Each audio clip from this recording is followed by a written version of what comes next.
आपका second phase है किनका भाई? एयरफोर्स वालों का।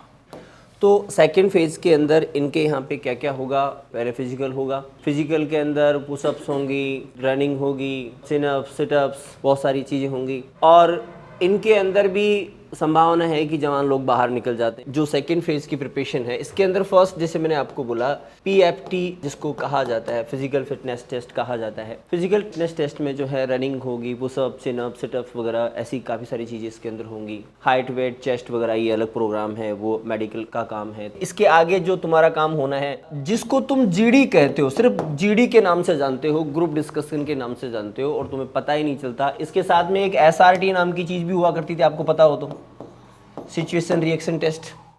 फिर पिछले से पिछले साल जब ये अग्निवीर लगा था उस समय से एक VPT और शुरू किया गया।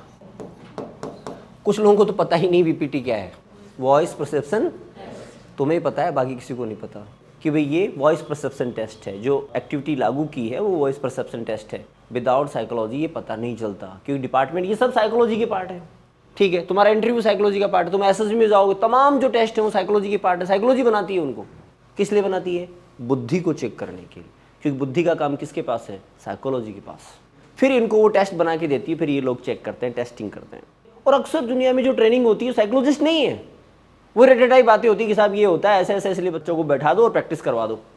बच्चों को जो बैठा दिया और वो प्रैक्टिस करवा दिया, उससे सेलेक्ट होने वाले नहीं है। At the time of practice देखना पड़ेगा कि इसके दिमाग में चल क्या रहा है और क्या चलना चाहिए था। फिर जब उसको करेक्ट किया जाएगा तब डेवलपमेंट होगा, तब इम्प्रूवमेंट होगा। और जो इम्प्रूवमेंट साइकोलॉजी है, डेवलपमेंट साइकोलॉजी है, वो बहुत कम लोग जानते हैं।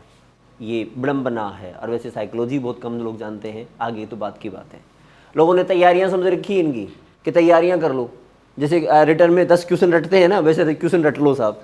रटाफिकेशन समझ रखा है कि उनसे करेंगे और हमारा काम हो जाएगा। और यूँ आते हैं जाते हैं, आते हैं जाते हैं। इंटरव्यू में, किसी भी इंटरव्यू को देख लो, तैयारी का विषय वस्तु है ही नहीं। इंटरव्यू जो भी है वो आपके दिमाग में जो कीड़ा है, उस कीड़े को जब तक नहीं निकाला गया है, जब तक इसकी दिशा सीधी नहीं की गई है, तब तक सेलेक्ट नहीं होंगे।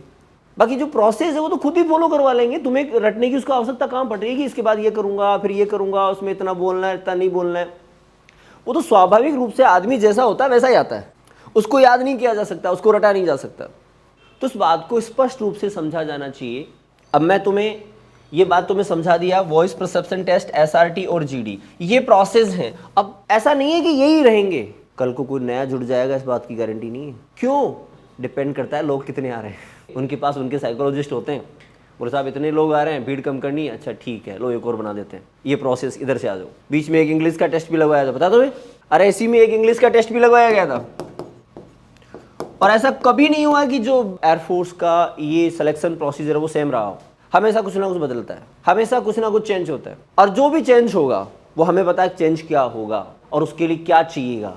बात ये है ना कि हमारी मशीन के अंदर जो गड़बड़ है वो उस चेंज के थ्रू उस गड़बड़ को तो पता करेगा। अब जब हमारी मशीन में गड़बड़ छोड़ेंगे ही नहीं तो वो कर ले क्या चेंज करना है उससे। इसलिए वास्तव में जो रियल जो प्रिपरेशन है वो ये है कि आप अपनी बुद्धि की दिशा फिक्स करो, इसके अंदर जो गड़बड़ है उस गड़बड़ को हटाओ, तब फाइनल सॉल्यूशन होगा। उससे पहले तो आप बोलो दीवारों से टक्कर मार रहे हो और कुछ नहीं है।